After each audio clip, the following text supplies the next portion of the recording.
ओम नमः शिवाय। महाशिवरात्रि का अर्थ। महाशिवरात्रि का अर्थ। रात्रि का अर्थ है रात या विश्राम करने का समय। महाशिवरात्रि के समय हम अपनी चेतना में विश्राम करते हैं।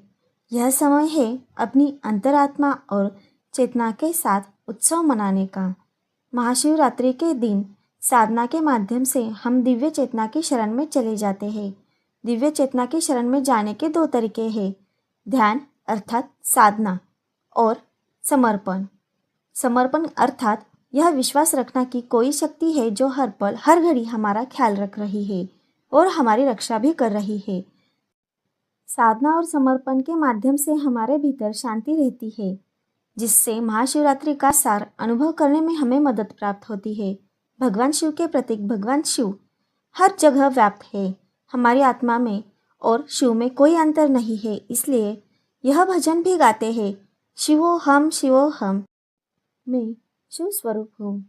शिव सत्य के, सौंदर्य के और अनंतता के प्रतीक है। हमारी आत्मा का सार है शिव, हमारे होने का प्रतीक है शिव। जब हम भगवान शिव की पूजा करते हैं तो उस समय हम हमारे भीतर उपस्थित दिव्य गुणों को सम्मान कर रहे होते हैं। शिव तत्व। महाशिवरात्रि शिव तत्व का उत्सव मनाने का दिन है। इस दिन सभी साधक और भक्त मिलकर उत्सव मनाते हैं। शिव तत्व यानी वह सिद्धांत या सत्य जो हमारी आत्मा का प्रतिनिधित्व करता है। यह वही परम सत्य है जिसकी हम खोज कर रहे हैं। ऐसा कहा जाता है कि महाशिवरात्रि साधना शरीर, मन और अहंकार के लिए गहन विश्राम का समय है, जो भक्त को परम ज्ञान के प्रति जागरूक करता है। महाशिवरात्रि और साधना का महत्व।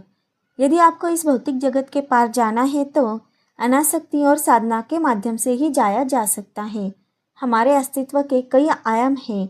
जिन्होंने भी इस सृष्टि के सूक्ष्म स्तर में प्रवेश पाया है, उनके अनुभव में यही आया है कि शिव नित्य निरंतर गतिमान है।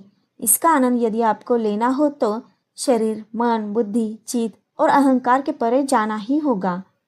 महाशिवरात्रि और साधना। भारतीय ज्योतिष शास्त्र के अनुसार एक वर्ष में कुछ विशेष समय और दिन होते हैं जो आध्यात्मिक उन्नति और ध्यान करने के लिए अनुकूल माने जाते हैं। महाशिवरात्रि उन्हीं में से एक है। ध्यान आपको मन और बुद्धि के परे ले जाता है। ध्यान के दौरान एक ऐसा बिंदु आता है जहां हम अनंत में प्रवेश कर जाते हैं। यह वो अनंत है जहां प्रेम भी है और शून्यता भी। यह अनुभव हमें चेतना के चौथे स्तर पर ले जाता है, जिसे शिव कहते हैं। धन्यवाद।